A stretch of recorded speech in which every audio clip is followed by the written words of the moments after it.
Hello hello hello बच्चों। एक बार फिर से आप सभी का स्वागत है फोर्थ डायमेंशन के हमारे इस चैनल पर। ठीक है। बड़ी ही खुशी है मुझे आज भैया कि फाइनली हमारा चैप्टर क्लास 12th का बायोलॉजी का ह्यूमन रिप्रोडक्शन खत्म होने वाला है। ठीक है। अरे भैया आपको जितनी खुशी उससे डबल खुशी मुझे है। ठीक है। क्योंकि देखो मैंने भी मेहनत करी और आपने भी मेहनत करी। ठीक है। एक एक घंटे के लेक्चर्स देखे हैं आपने, है ना। और उम्मीद है कि आप पढ़ रहे होंगे यार। ऐसा थोड़ी होता कि मैं बस बनाते जाऊं आप देखते जाओ। ठीक है। ऑफ कोर्स ये आपको रिवीजन टाइम पे भी हेल्प करेगा चैप्टर्स। ठीक है। क्योंकि इसमें आपको पता ही हमने सभी चीजों को डिटेल में डील करा है बच्चों। ठीक है। और फाइनली आज हम लास्ट की कुछ चीजें हैं जैसे कि पैर्चुरेशन है, लैक्टेशन है। ठीक है। और हमारा ऑर्गेनोजेनेसिस है। ठीक है। ऐसी कुछ चीजें को आज हम डील करेंगे। और इस चैप्टर को हम फाइनली क्या करेंगे, खत्म करेंगे। ठीक है। अब ये चैप्टर और नहीं है ना। हम क्योंकि पढ़ चुके हैं, अब सीधे इसको एक बार पढ़ने के बाद में, डिटेल में पढ़ने के बाद में, अब सीधे इसको कब उठाएंगे हम, बोर्ड एग्जाम्स में उठाएंगे। ठीक है। चलो। मुझे लगता है ऐसा, है ना। जब तक आप कमेंट नहीं करेंगे, जब तक आप बताएंगे नहीं, तो मैं पता कैसे कर सकूंगा। बट मुझे लगता है कि शायद जितना मैंने पढ़ाया है आप सभी को समझ में आया है। ठीक है। यस, आपसे ही बोल रहा हूँ मैं, जो देख रहा है इस व्यक्ति, है ना, जो इस वीडियो को देख रहा है वो व्यक्ति से बोल रहा हूं मैं कि जरूर मुझे लगता है कि आपको समझ में आया होगा। ठीक है। And by the time I don't know आपको नाम याद रहे नहीं रहे, बट आई रियली होप कि जब भी आप फ्यूचर में कभी, जब आप जिस भी व्यक्ति ने इस पूरी वीडियोस को देखा है, ठीक है, फ्यूचर में जब भी वो ह्यूमन रिप्रोडक्शन का भी पढ़े तो उसको जरूर मेरी याद आई होगी, क्योंकि भैया आ रही होगी या आएगी। ठीक है। क्योंकि मैंने पढ़ाया है आपको चैप्टर। ठीक है। सभी बच्चे जिन्होंने ह्यूमन रिप्रोडक्शन मुझसे पढ़ा है, ऑल द बेस्ट। ठीक है। आज हमारी लास्ट क्लास है ना, इसकी ह्यूमन रिप्रोडक्शन की। अभी तो बहुत सारे चैप्टर्स पढ़ने हैं अपन को। ठीक है। बट इसकी लास्ट क्लास है। ठीक है। चलो, तो हमने एक चैप्टर बड़ी मेहनत से और बड़ी मशक्कत से खत्म कर चुके हैं। आज की लास्ट क्लास को चालू करते हैं और बिना देरी देरी के हम शुरू करते हैं हमारा आज का जो टॉपिक है। वो पहला टॉपिक है ऑर्गेनोजेनेसिस का। ठीक है। बट यहाँ पर है कुछ certain time tables of some events during pregnancy, यानी प्रेगनेंसी के दौरान में कुछ कुछ चीजें होती हैं, जैसे ऑर्गन कैसे बन रहा है ना। और हमारा प्लासेंटा जो है वो कैसे फॉर्म हुआ, वो तो हमने देख लिया है लास्ट क्लास में। ठीक है। और भी बहुत सारी चीजें हैं, है ना, इसमें छोटी छोटी चीजें हैं, कुछ डिटेल्स में है, कुछ ऐसे ही है जस्ट। ठीक है। हम ज्यादा देर की नहीं रहेगी लेक्चर, ज्यादा देर का नहीं रहेगा लेक्चर, और इसी के साथ हम इसको भी करेंगे खत्म। ठीक है बच्चों, समझ में आया। चलो ठीक है। देखिए यहाँ पे कुछ चीजें दे रखी है, जैसे कि human gestation can be divided into 3 portions. ठीक है। फॉर कन्वीनियंस, है ना। 3 3 महीने, देखो 9 मंथ का है। ठीक है। 9 मंथ को अगर मैं इक्वली डिवाइड करूं तो मेरे पास में तीन तीन तीन महीने वाले टाइम आ गया, टाइम पीरियड आ गया। ठीक है। जिसको हम पहली चीज को क्या बोलते हैं हम बच्चों, फर्स्ट ट्राइमेस्टर। ठीक है। सेकेंड चीज को क्या बोलते हैं, सेकेंड ट्राइमेस्टर। और थर्ड चीज को क्या बोलते हैं हम, थर्ड ट्राइमेस्टर। ठीक है। 9 महीने की प्रेगनेंसी है, पहले 3 महीने फर्स्ट ट्राइमेस्टर, दूसरे 3 महीने क्या रहते हैं हमारे सेकेंड ट्राइमेस्टर, और तीसरे 3 महीने क्या रहते हैं हमारे थर्ड ट्राइमेस्टर। ठीक है बच्चों, समझ में आया, है ना। मेरे को लगता है कि आप सभी को क्लियर है। ठीक है। एंड आई होप कि पीपीटीज भी अच्छी लगी होगी, है ना। ये देखिए हमारे पास क्या है, द फर्स्ट ट्राइमेस्टर। ठीक है। अब हम देखेंगे कि क्या क्या चेंजेस आते हैं, है ना। फर्स्ट ट्राइमेस्टर में क्या चेंजेस रहते हैं, सेकंड ट्राइमेस्टर में क्या चेंजेस रहते हैं, और थर्ड ट्राइमेस्टर में क्या चेंजेस रहते हैं। ठीक है। अपार्ट फ्रॉम इट, अगर आपको कुछ डाउट है तो आप जरूर से पूछ सकते हैं कमेंट करके हम पे। ठीक है। हमारे चैनल पे, हमारे इस वीडियो पे कमेंट करके आप पूछ सकते हैं कि सर पर्टिकुलर सब्जेक्ट से पर्टिकुलर डाउट है। ठीक है बच्चों, समझ में आया। चलो इसे बिना किसी देरी के हम आगे बढ़ते हैं। The first trimester is the main period of organogenesis, the development of the body organs. ठीक है। देखो यहाँ पर क्या दे रखा है कि जो पहला हमारा ट्राइमेस्टर रहता है वो बड़ा ही प्राइमरी ट्राइमेस्टर रहता है, बड़ा इंपॉर्टेंट ट्राइमेस्टर रहता है। ठीक है। एक तो बड़ा ही सेंसिटिव मामला है ना। फर्स्ट जो हमारा ट्राइमेस्टर रहता है उसमें हमारे अबॉर्शन के चांसेस भी रहते हैं, क्लियर। तो फर्स्ट ट्राइमेस्टर हमें केयरफुल रहना चाहिए। ठीक है। उसके बाद हम देखेंगे हमारा फर्स्ट मंथ, सेकेंड मंथ और थर्ड मंथ। ठीक है। फर्स्ट मंथ के अंदर देखो यहाँ पर क्या दे रखा है, in human beings after 1 month of pregnancy the embryos heart is formed. ठीक है, इसमें देखो क्या कह रहा है कि ह्यूमन बींग्स के अंदर 1 महीने के बाद एम्ब्रियो का हार्ट जो है ना, दिल जो है वो बन चुका होता है ना। पहले महीने में क्या बन चुका होता है बच्चों का? दिल, हार्ट। ठीक है, छोटू सा दिल रहता है पर बन चुका होता है। क्लियर? चलो नेक्स्ट हम देखेंगे सेकेंड मंथ में। ठीक है, सेकेंड मंथ में क्या रहता है? The foetus develops limb and digits by the end of the second month. ठीक है, डिजिट्स क्या होते हैं? 1 2 3 4? अरे नहीं, उंगलियां। ठीक है, उंगलियों को हम डिजिट्स बोलते हैं या फिलेंजेस बोलते हैं। क्लियर? तो यहाँ पे वही बोल रहा है कि फीटस जो है वो क्या कर चुका होता है बच्चों? लिम्स को या डिजिट्स को बना चुका होता है ना। उसके हाथ पैर, उसकी उंगलियां बन चुकी होती है ना, second trimester, sorry second month में, है ना। देखो इसको साथ में पढ़ते हुए चलना, फास्ट फास्ट ग्रोथ होती है बच्चे की। ठीक है, चलो नेक्स्ट थर्ड मंथ में देखेंगे। Most of the major organ systems are formed, for example the limbs and the external genital organs are well developed by the end of the 12 weeks। ठीक है, जैसे कि हाथ पैर प्रॉपर बन चुके होते हैं थर्ड वीक के अंत तक, और सॉरी थर्ड हमारे मंथ के अंत तक, और हमारा जो प्राइवेट पार्ट जेनेटल ऑर्गन है वो बन चुके होते हैं, लिम्स बन चुके होते हैं, उंगलियां बन चुकी होती है, और भी जो हमारे सिस्टम्स रहते हैं, ठीक है, body systems, major body systems, वो ऑलमोस्ट बन चुके होते हैं। ठीक है, अच्छा कौन बताएगा मुझे कि बॉडी में कितने ऑर्गन सिस्टम होते हैं? ठीक है, इसके ऊपर भी हमारी वीडियो है, आप जरूर से देखिएगा उसको। ठीक है, बायोलॉजी बेसिक्स में हमारी बॉडी ऑर्गेनाइजेशन की और भी बहुत सारी वीडियोस है। आप वो बेसिक कॉन्सेप्ट को हम क्लियर करते हैं उस सीरीज में, आप उसको भी जाके देखिएगा, तब आपको तुरंत में समझ में आ जाएगा। ठीक है, एंड अनलाइक दिस सीरीज, ठीक है, हमारी चैप्टर सीरीज के अलावा वो जो वाली सीरीज रहती है वो छोटी छोटी वीडियोस रहती है ना, 10 से 15 मिनट की वीडियोस रहती है, जिसमें हम समझ सकते हैं कि कुछ जो बेसिक्स रहते हैं बायोलॉजी के वो किस प्रकार से रहते हैं, और उनमें जस्ट हम एक ओवरव्यू ले सकते हैं चीजों को। ठीक है, इट्स लाइक अ रिवीजन, क्योंकि वो चीजें आप ऑलरेडी पढ़ चुके होंगे शायद। ठीक है, चलो बच्चों, अब हमने ये देखा कि फर्स्ट ट्राइमेस्टर में ऑलमोस्ट बेबी कुछ इस प्रकार का दिखता है ना। छोटा रहता है, बहुत छोटा रहता है ये, है ना, ऑलमोस्ट इतना बड़ा रहता है, ये रिमोट से भी छोटा रहता है। ठीक है, ऑलमोस्ट इतना बड़ा। चलिए भैया इतना क्या, हाँ चलो सेकेंड ट्राइमेस्टर। ठीक है, अब हम क्या देखेंगे बच्चों? सेकेंड ट्राइमेस्टर की, सेकेंड ट्राइमेस्टर में क्या होता है? ठीक है, the first movement of the foetus and appearance of hair on the heads are usually observe during the fifth month. ठीक है, देखो सेकेंड ट्राइमेस्टर के फोर्थ मंथ को स्किप करके सीधे फिफ्थ मंथ के बारे में बता रहे हैं कि फिफ्थ मंथ में क्या होता है।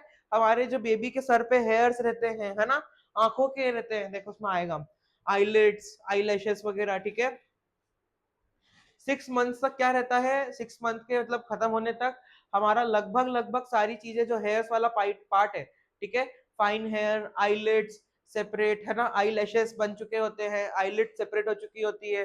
ठीक है, आपका ऐसा बेबी नहीं दिखता है जैसे इसमें आंख बंद दिख रही है। ठीक है, मतलब उसकी पूरी आंखें प्रॉपर बन चुकी होती है, उसकी आईब्रोज वगैरह। ठीक है, मतलब जो जितना भी हेयर ग्रोथ वाला पोर्शन है वो 5वें और 6वें महीने में हमारा कंप्लीट हो चुका होता है। ठीक है बच्चों, समझ में आया? उम्मीद है आपको समझ में आ रहा है, हम धीरे धीरे करके ही चल रहे हैं। ठीक है, ये बहुत बेसिक चीज है ना। हमने फर्स्ट ट्राइमेस्टर में देखा, फर्स्ट सेकंड थर्ड मंथ में, कि हम क्या क्या चीजें क्या रहती है, ग्रो हो रही है, और हमने याले इसमें देखा सेकंड ट्राइमेस्टर में कि हमारी कौन कौन सी चीजें जो है वो डेवलप हो रही हैं। ठीक है, चलो हम आगे बढ़ेंगे और हम सीधे किस पे आ जाएंगे बच्चों? अब थर्ड ट्राइमेस्टर पे। किस पे आ जाएंगे? थर्ड ट्राइमेस्टर पे। ठीक है, चलो देखो यहाँ पे क्या दे रखा है, by the end of the 9 month of pregnancy third trimester the heart is fully developed and is ready for delivery. ठीक है, देखो यहाँ पर बोल रहा है कि अभी तक जो हमने देखा, मैं आपको बता देता हूँ, अभी तक हमने देखा कि हमारा जो एम्ब्रियो था ना वो बहुत छोटा था। ठीक है, वो जस्ट ग्रो हो रहा था, हो रहा था, हो रहा था, हो रहा था। ठीक है, जब वो ग्रो हो रहा था तो उसके सबसे पहले तो ऑर्गन्स बनेंगे छोटे छोटे। ठीक है, उसका हार्ट, उसका लंग्स, उसका सब कुछ। ठीक है, उसके हेयर्स बनेंगे। मतलब 6 मंथ के एंड तक वो एक बिल्कुल छोटू सा बेबी पूरी तरीके से बन चुका होता है। ठीक है, बट फिर भी उसको यूट्राइन एनवायरनमेंट की रिक्वायरमेंट रहती है। ठीक है, और उसको यूट्राइन एनवायरनमेंट की रिक्वायरमेंट इसलिए रहती है, क्यों? क्योंकि अब वो करेगा ग्रो, है ना। अभी तक सब चीज बस फॉर्म हुई है पर उनका साइज छोटा है।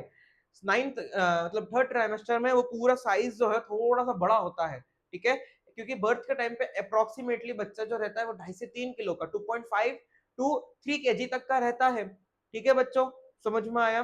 तो देखो यहाँ पे दे रखा है by the end of the month 9 months of pregnancy the fetus is fully developed and is ready for delivery।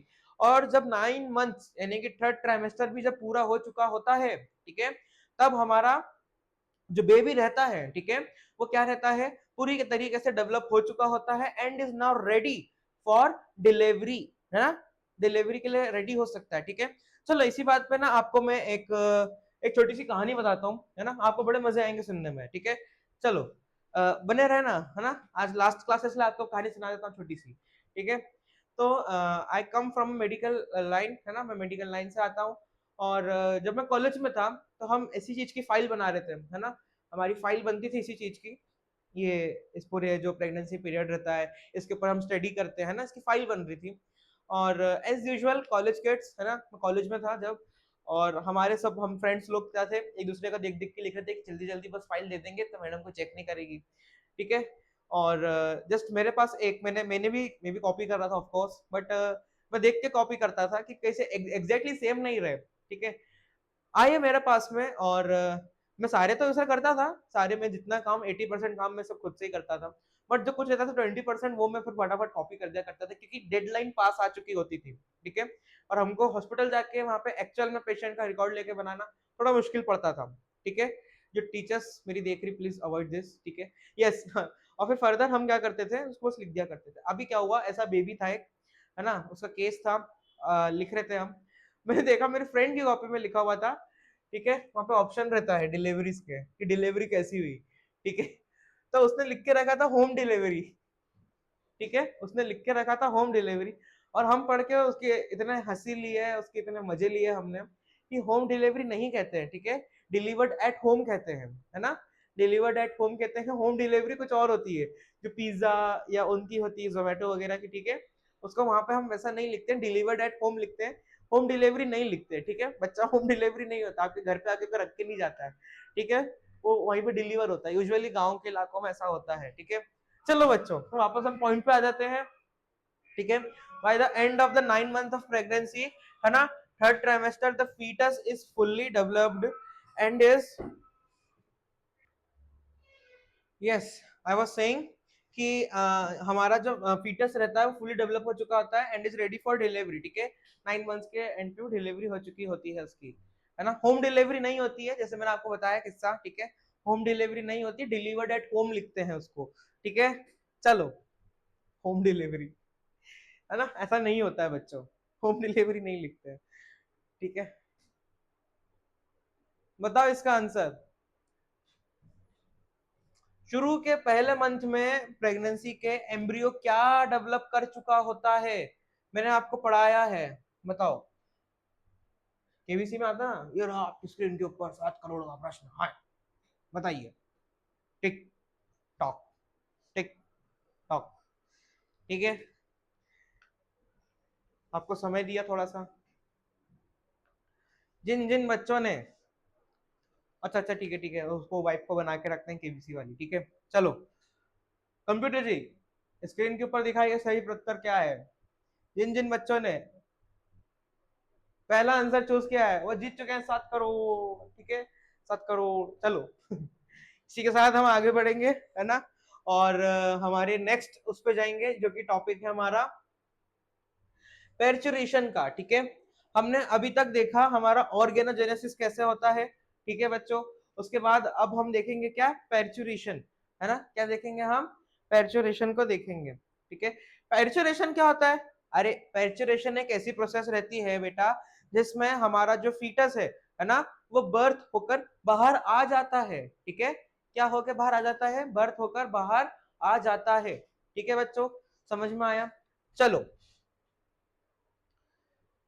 ठीक है, ये देखो ऐसा बेबी रहता है जो कि ऑलमोस्ट बाहर आ चुका होता है ना। चलो इस प्रोसेस को हम क्या बोलते हैं, पैर्चुरेशन, ठीक है। वो देखो वहां पे दे रखा है, child birth begins with labour, a series of strong rhythmic uterine contraction that push the fetus and placenta out of the body. ठीक है, चलो, this process of delivery of the fetus, a childbirth, is called parturition. देखो यहाँ पर क्या दे रखा है, जो चाइल्ड बर्थ रहता है ना, जो चाइल्ड बर्थ की प्रोसेस रहती है उसको हम क्या कहते हैं, पैर्चुरेशन कहते हैं, ठीक है। चाइल्ड बर्थ की प्रोसेस को हम क्या कहते हैं बच्चों, पैर्चुरेशन कहते हैं। अभी पैर्चुरेशन कैसे होता है हम उसको समझेंगे, ठीक है। इसमें होता है एक फीटल इजेक्शन रिफ्लेक्स, जिसको हम आगे देखेंगे। बट आपको ये पता होना चाहिए कि अभी तक हम एंडोमेट्रियम एंडोमेट्रियम और एंडोमेट्रियम कर रहे थे, बट अब हम क्या करेंगे, मायोमेट्रियम मायोमेट्रियम और मायोमेट्रियम, ठीक है। क्योंकि अब एंडोमेट्रियम का काम एंड ऑफ द प्रेगनेंसी खत्म हो चुका होता है, और चाइल्ड बर्थ के लिए आपके मायोमेट्रियम का काम जरूरी रहता है।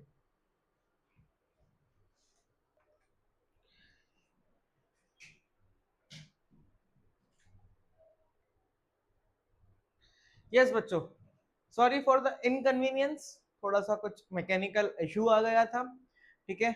चलो वापस से हम बिना किसी देरी के हमारा चीज को कंटिन्यू करते हैं। So where was I, the process of delivery of the foetus childbirth is called parturition. Yes, एक मिनट रुकिएगा, इसको just I will set it.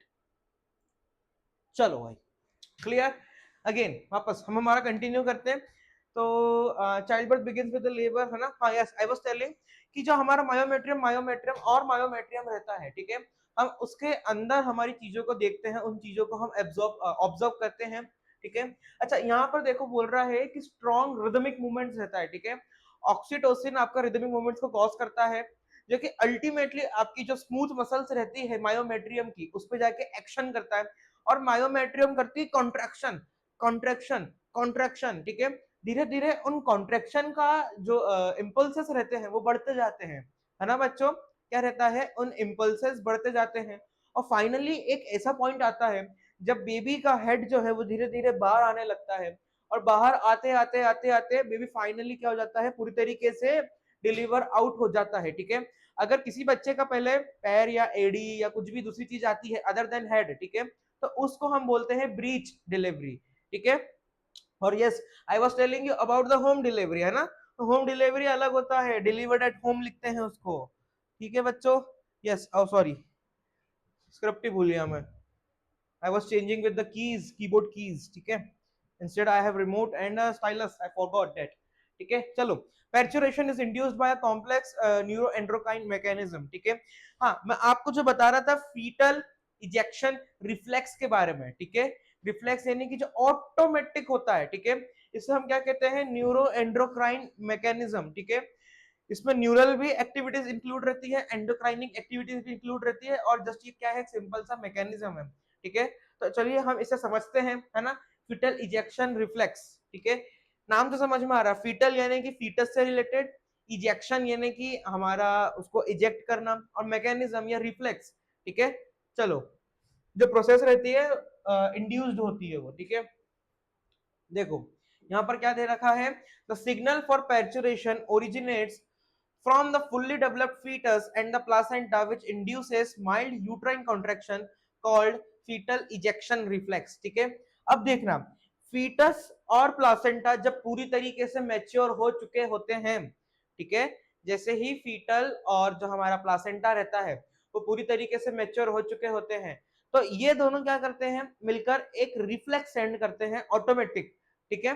क्या करते हैं, एक रिफ्लेक्स सेंड करते हैं, जिसको हम क्या कहते हैं, फीटल इजेक्शन इजेक्शन रिफ्लेक्स, ठीक है। यानी कि फीटस को इजेक्ट करने का रिफ्लेक्स, ठीक है, ejection, foetal ejection reflex. Yes, ठीक है, चलो, यस, हम आगे बढ़ेंगे, और इसमें देखेंगे कि जैसे ही वो थोड़ा सा सिग्नल एक भेजते हैं, ठीक है, ब्रेन पे, तो ब्रेन क्या असर करता है उस रिफ्लेक्स का, लेट अस अंडरस्टैंड दैट, ठीक है।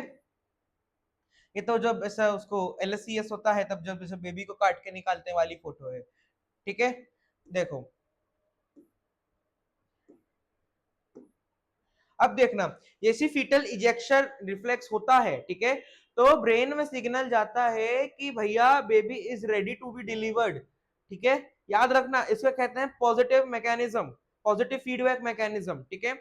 किसी चीज का अगर कुछ सामने से रिफ्लेक्स आ रहा है तो वो और बढ़ती जा रही है, और रिफ्लेक्स आएगा और बढ़ती जाएगी, ठीक है, हम इसे देखेंगे। The trigger release of oxytocin from the maternal pituitary gland, ठीक है। देखो मैटरनल की जो पिट्यूटरी रहती है, दैट इज आपकी जो ब्रेन में पिट्यूटरी रहती है मम्मी की, है ना, वो फीटल इजेक्शन रिफ्लेक्स को फील करके क्या करती है, पेन्स स्टार्ट कर देती है। लेट अस अंडरस्टैंड दैट, ठीक है, कैसे हो रहा है। देखो ऑक्सीटोसिन कहां से निकलता है, आपके पोस्टीरियर पिट्यूटरी से निकलता है, याद रखना। ऑक्सीटोसिन कहां से निकलता है बच्चों, पोस्टीरियर पिट्यूटरी से, ठीक है। ये देखो क्या कर रही है, oxytocin acts on the uterine muscle, है ना, एक सेकेंड, ठीक है, पहले मैं आपको समझा देता हूं, फिर हम इसको पढ़ेंगे एक बार, ठीक है। देखो हो क्या रहा है बेसिकली, फीटल इजेक्शन रिफ्लेक्स आया, क्यों आया, क्योंकि हमारा बेबी जो था और जो हमारी प्लासेंटा थी वो फुल्ली ग्रो हो चुकी थी, ठीक है। और जैसे ही वो फुल्ली तरीके से ग्रो हुई, है ना, तो हमारा रिफ्लेक्स जनरेट हुआ, और रिफ्लेक्स जनरेट हुआ तो हमारे ब्रेन तक सिग्नल गया। हमारे ब्रेन तक सिग्नल गया तो ब्रेन ने क्या करा, ऑक्सीटोसिन आपकी रिलीज करी, ठीक है। ऑक्सीटोसिन कहां से रिलीज हुई बेटा, आपके पोस्टीरियर पिट्यूटरी ग्लैंड से रिलीज हुई ऑक्सीटोसिन, ठीक है। ऑक्सीटोसिन जब वहां से रिलीज हुआ तो ऑक्सीटोसिन ने फर्दर यूट्राइन मसल्स पर, डेट इज हमारी मायोमेट्रियम, उस पे क्या करा, अटैक करा, या उसको बोलना चाहिए उस पे एक्शन किया, जिससे और स्ट्रॉन्ग कॉन्ट्रेक्शंस आए, ठीक है, हमारे मायोमेट्रियम में, ठीक है, ऑक्सीटोसिन से आए।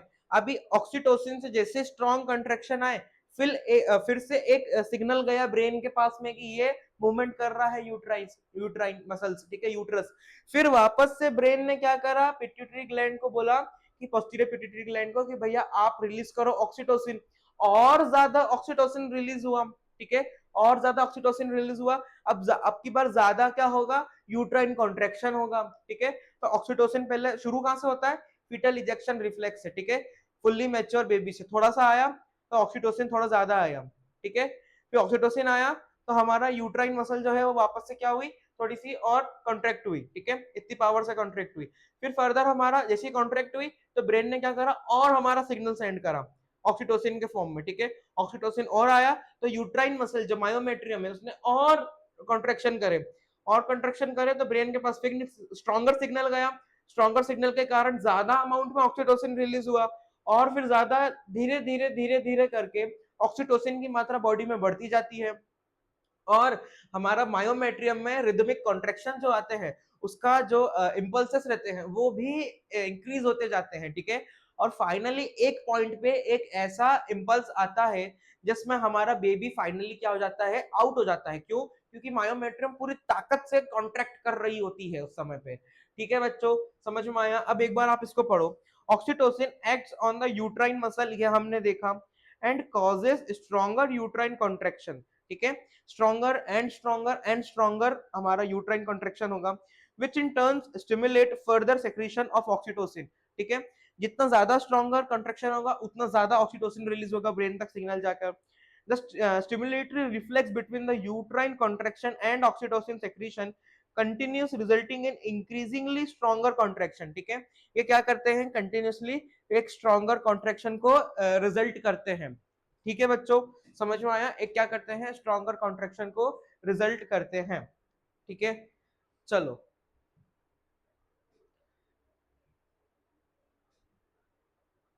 ठीक है, this leads to the expulsion of the baby out of the uterus through the birth canal. Birth canal यानी कि हमारी क्या क्या रहती है उसमें, सर्विक्स रहती है, और क्या रहता है हमारा, विजाइना रहता है, ठीक है बच्चों, है ना। फाइनली क्या होता है, बेबी एक्सपल आउट हो जाता है, यानी बेबी जो है वो उसका एक्सपल्जन हो जाता है, उसकी जो बॉडी रहती है वहां से बाहर आ चुका होता है, ठीक है, समझ में आया। चलो इस प्रोसेस को हम क्या कहते हैं बच्चों, बोलो, इस प्रोसेस को हम क्या कहते हैं, पैर्चुरेशन कहते हैं, ठीक है, क्या कहते हैं, पैर्चुरेशन, ठीक है। चलो, soon after the infant is delivered the placenta along with decidua is also expelled out of the uterus, ठीक है। देखो यहाँ पर क्या कह रहा है कि जैसे ही हमारा क्या होता है, बेबी बाहर आ चुका होता है, ठीक है। देखो soon after the infant is delivered, है ना, नियोनेट बोलना चाहिए यहाँ पे, इन्फेंट उसका सही टर्म नहीं है, इन्फेंट एक महीने के बाद होता है ना, 0 से 28 दिन तक हमारा नियोनेट रहता है, और 28 दिन के बाद में पैदा होने के 28 दिन के बाद से 1 साल तक वो इन्फेंट कहलाता है, ठीक है। The placenta along with decidua is also expelled out of the uterus. Decidua आपके प्लासेंटा का ही एक हिस्सा है, ठीक है। स्मॉल क्लासेस या छोटे, आप अभी छोटे हो, 12th क्लास में ही हो, तो उस हिसाब से जैसा आप इसको ऐसा मानकर चलो, रेसिडुआ आपका प्लासेंटा का हिस्सा है। और प्लासेंटा का चूंकि अब काम नहीं है बच्चों, ठीक है, प्लासेंटा का अब काम हमको नहीं है, ठीक है। बेबी तो डिलीवर्ड आउट हो गया, अब प्लासेंटा अंदर रह के क्या करेगा, दूसरा बोले दूसरा बेबी आएगा तो उसको नहीं, दूसरा बेबी दूसरा प्लासेंटा ग्रो कर लेगा खुद का, ठीक है। अभी ये वाले प्लासेंटा को भी बाहर जाना पड़ेगा, है ना। तो जैसे ही बेबी आउट होता है, अम्बिलिकल कॉर्ड के साथ में ही अटैच्ड क्या करते हैं हम, डिलीवर आउट करवाते हैं किसको, प्लासेंटा को भी, ठीक है। और फिर अम्बिलिकल कॉर्ड में हम लगाते हैं क्लैम्प्स और फिर कट कर देते हैं, ओपनिंग है ना, जैसे घर की ओपनिंग में कट कर देते हैं, अम्बिलिकल कॉर्ड को कट कर देते हैं, ठीक है बच्चों, है ना। और प्लासेंटा जो रहता है बहुत न्यूट्रिशियस रहता है अदर मैमल्स की अगर हम बात करें तो, है ना। जैसे कि अगर हम कैट्स के बारे में बात करें, बिल्लियों के विषय में बात करें, तो ऐसा कहते हैं कि बिल्लियां बर्थ देते से ही उनका प्लासेंटा खा लेती है बच्चों का, ठीक है। वो खुद का ही प्लासेंटा इसलिए खा लेती है क्योंकि वो बहुत न्यूट्रिशियस रहता है। और जब वो बच्चों को फीड कराएगी ना, ठीक है, जब बच्चों को वो लैक्टेशन में फीड कराएगी उनके न्यूबॉर्न बेबीज को बिल्ली, तो उनको बहुत ज्यादा क्या मिलेगा, न्यूट्रिशन मिलेगा, किससे, उनके प्लासेंटा से, ठीक है। ह्यूमन में ऐसा कुछ नहीं होता है ना। फॉरेन कंट्रीज में होता होगा शायद, बट फिलहाल तो इधर तो नहीं है इंडिया में, ठीक है। चलो, आपको इतना समझ में आया, है ना। soon after the infant is delivered the placenta along with the decidua is also expelled out of the uterus, ठीक है। हमारा जो डेसिडुआ रहता है वो यूट्रस के बाहर आ चुका होता है, प्लासेंटा के साथ में वो डिलीवर्ड आउट हो जाता है, ठीक है। अगर हम बात करें ना तो कुछ फीटल मूवमेंट्स रहते हैं, ठीक है। जब डिलीवरी की प्रोसेस हम देखते हैं बड़ी क्लासेस में या बड़े कॉलेज लेवल पे, तो फीटल की डिलीवरी में कुछ प्रोसेसेस रहती हैं, कुछ मूवमेंट्स रहते हैं। और उस मूवमेंट्स को भी अगर हम एक तरफ रख दे फिलहाल के लिए, तो कुछ स्टेजेस रहती है, ठीक है। जैसे कि स्टेज 1 में सर्विक्स का डायलेशन होता है और आपके धीरे धीरे पेन्स आते हैं रह रह कर, ठीक है, कुछ कुछ समय में रिदमिक कॉन्ट्रैक्शन हमने देखा था और वो हर बार स्ट्रांग होते हैं, ठीक है बच्चों। और अगर हम सेकंड स्टेज की बात करें तो उसमें हमारा जो बेबी रहता है वो डिलीवर्ड आउट होता है। थर्ड स्टेज में हमारा जो ये सॉरी सेकंड स्टेज में हमारा सर्विक्स डायलेट होता है, थर्ड स्टेज में डिलीवरी आउट होती है, फोर्थ स्टेज में हमारा फाइनली रिकवरी फेज में रहता है, ठीक है। थर्ड स्टेज में हमारा प्लासेंटा भी आउट होता है, सेकंड में बेबी आउट होता है, ठीक है। बहुत सारा उसमें कॉम्प्लिकेटेड है, ठीक है। अगर आपको क्लास चाहिए तो जरूर से कमेंट कीजिएगा, मैं क्लास उसके ऊपर भी बना दूंगा अगर आप बोलेंगे तो, ठीक है।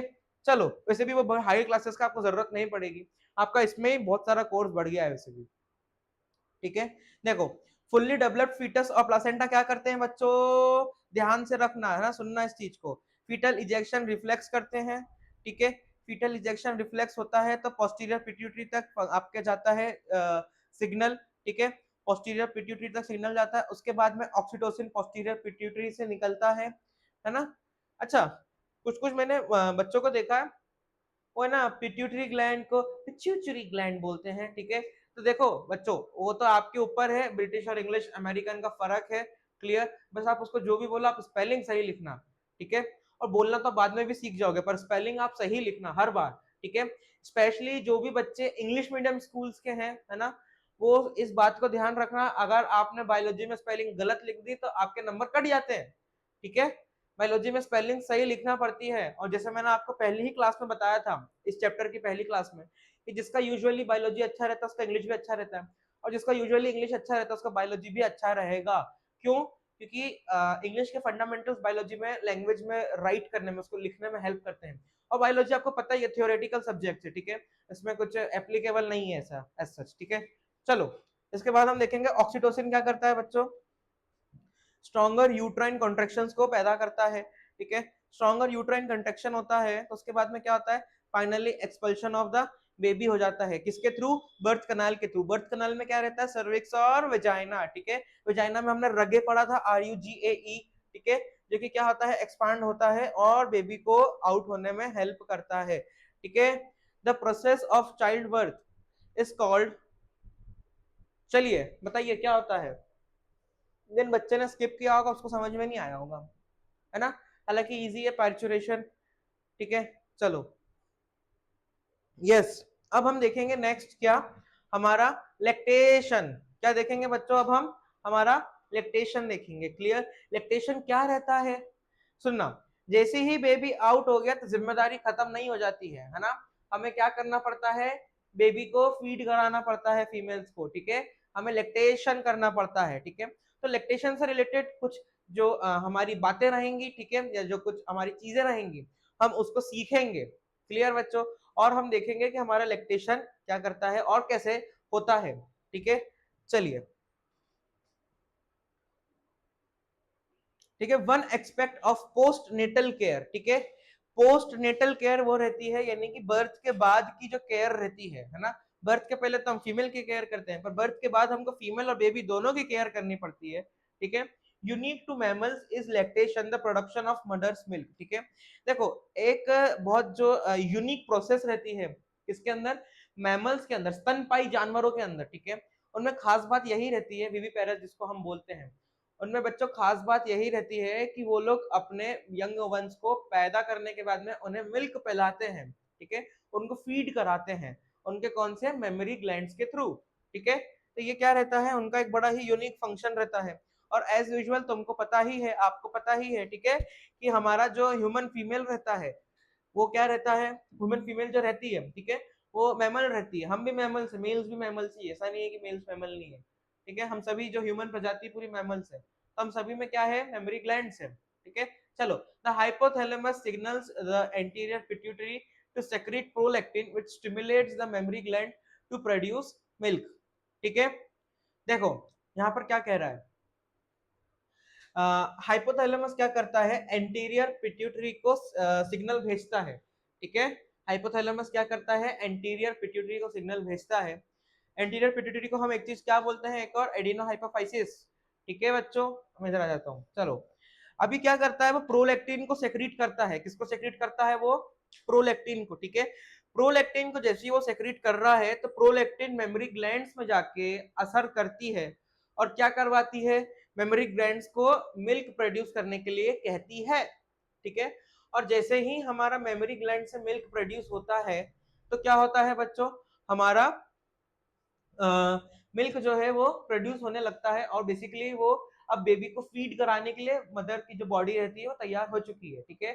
तो एक क्वेश्चन आ सकता है नीट में कि how is the milk produced, ठीक है, या मिल्क कौन से हार्मोन के कारण प्रोड्यूस होता है, तो आपको उसमें कौन सा लिख कर आना है बच्चों, प्रोलैक्टिन, ठीक है, याद रखना उसमें आप कौन सा लिख कर आओगे, प्रोलैक्टिन लिख कर आओगे, ठीक है। चलो बच्चों आगे बढ़ेंगे हम, ठीक है। देखो, in response to sucking by the new born as well as changes in the estradiol levels after birth, ठीक है। देखो एस्ट्राडियोल लेवल्स में भी चेंजेस आते हैं, ठीक है। एस्ट्राडियोल का काम रहता है कि केवल मेमोरी ग्लैंड्स को मैच्योर करवाना, ठीक है, अभी वो मैच्योर पूरी तरीके से हो चुके हैं, ठीक है। और अब क्या होगा, सकिंग होगी न्यूबॉर्न की, ठीक है। और जैसे ही न्यूबॉर्न जो है वह हमारा मदर के ब्रेस्ट को सक करेगा, उसके बाद में वहां से क्या निकलने लगेगा बच्चों, मिल्क निकलने लगता है। और फर्दर अगर एक बार मिल्क इजेक्शन या इजेक्शन हमारा होने लगा, एक्सपल होने लगा मिल्क, ठीक है, तो क्या होगा, हमारा फर्दर प्रोड्यूस वो होता रहेगा, कब तक होता है, यूजुअली वो 6 महीने से लेकर 1 साल तक की उम्र तक होता है, ठीक है। बट वो अगेन मदर के ऊपर डिपेंड करता है, मदर टू मदर, कि वो कब तक फीड करा रही है, ठीक है। चलिए,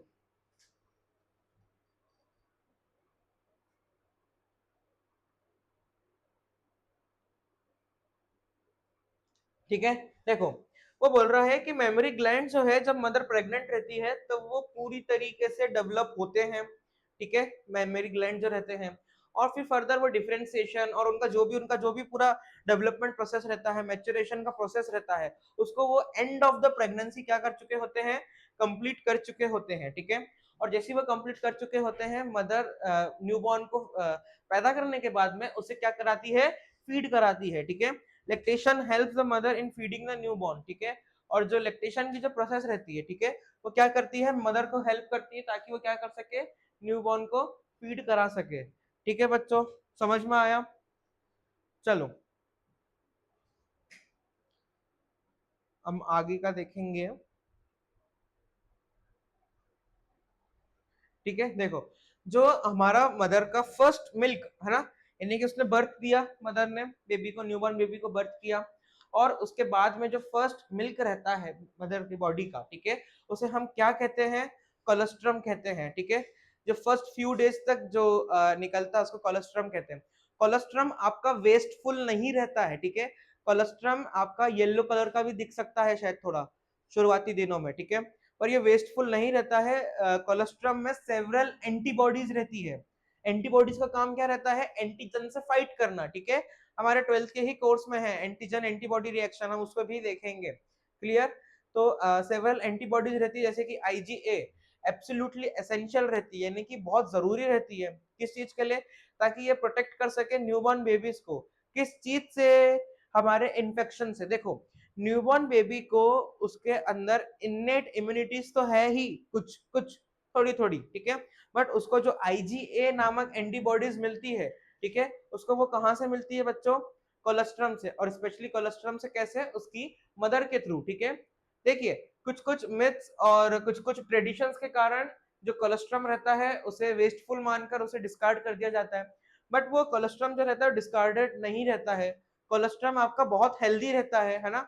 डॉक्टर्स ने और रिसर्चर्स ने ये चीज को कहा है, ठीक है, और इसी चीज की अवेयरनेस के लिए, ठीक है, चलिए हम देखते हैं। देखिए यहाँ पर क्या लिखा है? Breast feeding during the initial period of the infant growth is recommended by doctors for bringing up a healthy baby, ठीक है। कोलेस्ट्रम और लैक्टेशन जो रहता है ना बच्चों, ये बहुत इंपॉर्टेंट रहता है, ठीक है। मदर को कम से कम 6 से 7 या 8 महीने तक आपको आपके बेबी को फीड कराना ही चाहिए। क्यों?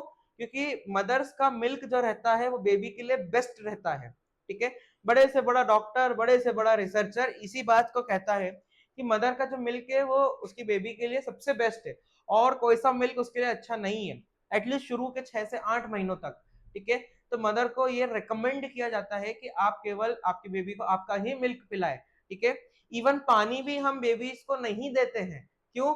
क्योंकि 6 से 8 महीने तक हमारा बेबी की किडनी भी डेवलप हो रही होती है, और उसकी किडनी इतनी डेवलप नहीं होती है कि वो एक्चुअल में पानी को, या पूरी जो जो हमारी ह्यूमन का जो वो रहता है, फीटस रहता है, ठीक है, या जब बेबी रहता है, वो इस केपेबल नहीं होता है कि पानी को सेक्रेट कर सके, ठीक है। क्या कर सके? पानी को हमारा एक्सक्रीट कर सके। इसलिए हमारे ये चीज जरूरी रहती है कि हम क्या कर सके, उन सबको पूरा मिल्क ही पिलाए और उसको वाटर ना दे, ठीक है बच्चों, समझ में आया? अच्छा, हमारा जो लैक्टेशन रहता है, जो हमारा ब्रेस्ट फीड रहता है, ये इतना इंपॉर्टेंट रहता है कि अगस्त 1 से लेकर अगस्त 7 तारीख तक, यानी कि फर्स्ट ऑफ अगस्त टू अगस्त के 7th डे तक, ठीक है, हम लोग क्या सेलिब्रेट करते हैं बच्चों? ब्रेस्ट फीड वीक को सेलिब्रेट करते हैं, ठीक है। उसको ब्रेस्ट फीडिंग वीक के नाम से भी जाना जाता है, और नाना प्रकार के हॉस्पिटल्स में और आपके कॉलेजेस में और जो भी हमारे मेडिकल सोर्सेस हैं जो भी है ना, वहां पर इसके लिए प्रोग्राम्स किए जाते हैं, अवेयरनेस फैलाई जाती है, ठीक है, कि माँ का दूध ही सबसे बेस्ट रहता है बेबी के लिए, क्लियर। तो ये जस्ट एक सिंपल जनरल बात हो गई है ना। अच्छा, ये नीट वाला क्वेश्चन है बच्चों, याद रखना। कोलेस्ट्रॉल में कौन सी एंटीबॉडीज रहती है? तो आईजीए रहती है, ठीक है, याद रखोगे आप कौन सी एंटीबॉडीज रहती है? आईजीए रहती है, ठीक है बच्चों। चलो हम आगे बढ़ेंगे और हम देखेंगे द इनिशियल मिल्क प्रोड्यूस। अच्छा, इन क्वेश्चन आ गया है, ठीक है। अरे रे रे रे, मैं स्क्रिप्ट भूल गया था, ठीक है। पर चलो, हम तो ये पढ़ चुके थे कि जो इनिशियल मिल्क प्रोड्यूस होता है आफ्टर पैचुरेशन, ठीक है, कुछ दिनों तक, उसको हम क्या कहते हैं बच्चों? कोलेस्ट्रम कहते हैं, ठीक है। अरे वाह, बहुत ही बढ़िया, ठीक है। देखिए, फाइनली, है ना, हमारा ये वाला चैप्टर खत्म हो चुका है ह्यूमन रिप्रोडक्शन का, ठीक है। और इसके रिलेटेड अब हम कुछ क्वेश्चंस देखेंगे, स्पेशली ऑब्जेक्टिव क्वेश्चंस देखेंगे, ठीक है। और वो नीट पॉइंट ऑफ व्यू से और एक जनरल कॉन्सेप्ट को समझने के लिए, ठीक है, बहुत इंपॉर्टेंट रहेंगे। क्लियर बच्चों, समझ में आया? और अगर हो सका तो हम उसके लिए लाइव स्ट्रीम करेंगे, ठीक है। हम क्या करेंगे बच्चों? उसके लिए लाइव स्ट्रीम करेंगे, और आप जल्दी जल्दी आप इसको सब्सक्राइब कर लीजिए।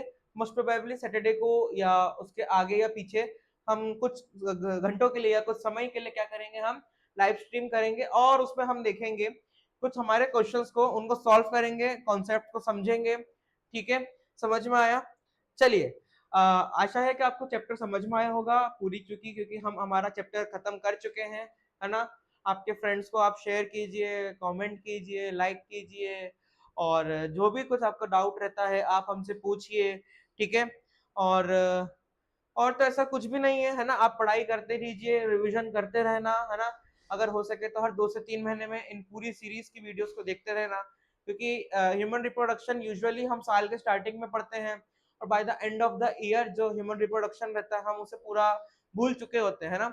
और रिप्रोडक्शन पूरी यूनिट जो रहती है हमारी, जो फ्लावरिंग प्लांट्स की भी रिप्रोडक्शन वाली है, और इसके बाद वाला चैप्टर भी जो है हमारा रिप्रोडक्टिव हेल्थ का, उससे बहुत बेसिक और उससे बहुत इंपॉर्टेंट चीजें आती हैं, ठीक है। ठीक है बच्चों, तो देखो आपको इन सब चीजों को पढ़ते रहना है ना। और किसी भी प्रकार से कोई ढिलाई नहीं करनी है, ठीक है। ढीले ढीले नहीं करना है कि हम कल पढ़ लेंगे कि परसों पढ़ लेंगे, ठीक है। आपको जो पढ़ना है आपको आज ही पढ़ना है, ठीक है। आपने रॉकी रॉकी को देखा है, रॉकी बैल्बोआ, ठीक है। हमारा सिल्वेस्टर स्टेलोन की एक पिक्चर है, ठीक है, रॉकी करके। इसमें वो बॉक्सिंग चैंपियन रहता है, ठीक है, और उसका कोच उसको हमेशा एक ही चीज बोलता है जब भी वो प्रैक्टिस कर रहा होता है उसकी बॉक्सिंग मैचेस के लिए। उसको वो बोलता है कि देर इज नो टुमारो, ठीक है।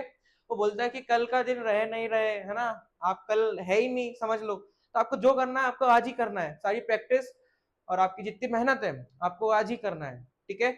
आप जब भी पढ़ते हैं तो इस प्रकार से पढ़िए कि जैसे कि कल एग्जाम है ना। क्योंकि जब हमारी कल एग्जाम रहेगी और आप उस सीरियसनेस से उस मन लगाकर पढ़ेंगे, ठीक है, तो ही आप आगे अपने अच्छे रिजल्ट्स को देख सकोगे, ठीक है। एंड यस, जब दूसरे बच्चे मस्ती कर रहे हैं, जब दूसरे बच्चे खेल रहे हैं, कूद रहे हैं, और तब अगर आप पढ़ रहे हो तो आप रिजल्ट्स तो देखोगे, ठीक है बच्चों। ये चीज तो कंफर्म है ना। चलिए, मैं आपको और परेशान नहीं करूंगा और डिस्टर्ब नहीं करूंगा, ठीक है। इस वीडियो को यहीं पे करते हैं समाप्त।